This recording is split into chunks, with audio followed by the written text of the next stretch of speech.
again, and this time I'm gonna give you an opinion about some certain weapons in Splatoon 2.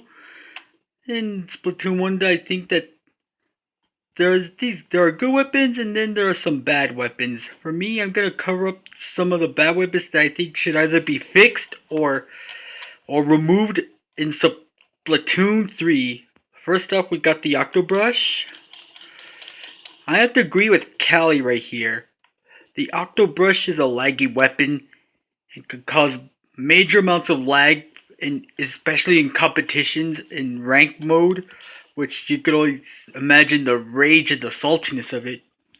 So pretty much, I think the Octobrush family could either be fixed or removed in Splatoon 3. The next weapon I think that should either be fixed or removed in Splatoon 2 is the Splatscope family. For good reason, because with this, you could only concentrate on one area, but unbeknownst to you, if you're either in a good sniping position, you might end up getting flanked or pretty much taken down by blindly while you're trying to aim this thing. The next weapon that I think that should either be fixed or removed in Splatoon 2 is the Blobbers. God, those Blobbers are pain, especially if there's an entire team that uses this freaking toilet of a weapon. Yes, right there. That the Blobber is actually a toilet. That with this freaking thing, especially if it's an entire troll team that's using it, this thing could be an actual pain. Which I think should either be, the devs could either fix it or just remove the Blobbers in Splatoon 3. Okay, then the next weapon I think that should either be fixed or removed in Splatoon 3 should be the Hydra Splatlings.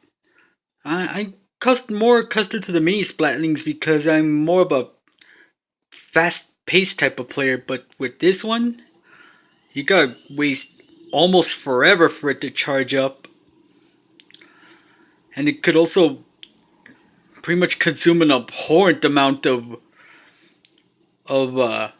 ink. And during this charge up time for this thing, you might end up getting flanked by the enemy who has a faster weapon.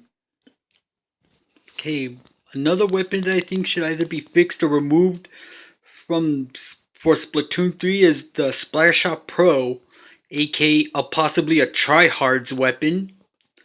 And with this one, it's fairly good in aiming, but there's one thing that's wrong with it. It could pretty much somehow waste an abhorrent amount of ink when doing that, and it pretty much drains ink faster than the original Splash Shot and the Splash Shot Junior, and could pretty much get you in a tight situation where you run out of this and pretty much you have to find a way to escape. Now for this, another weapon that I think should either be fixed or removed in Splatoon 3 is the jet quenchers. Now this is another one that I think is another try-hard weapon. With it, it has an absurd amount of distance, unlike the other splatter shots. And also, it could also be another one of those that could drain an absurd amount of ink if they're not careful. Also, once again, it's also a weapon that could also be used by troll teams, which I think Splatoon 3 should do something about, preventing one team from using all of the same weapon at once.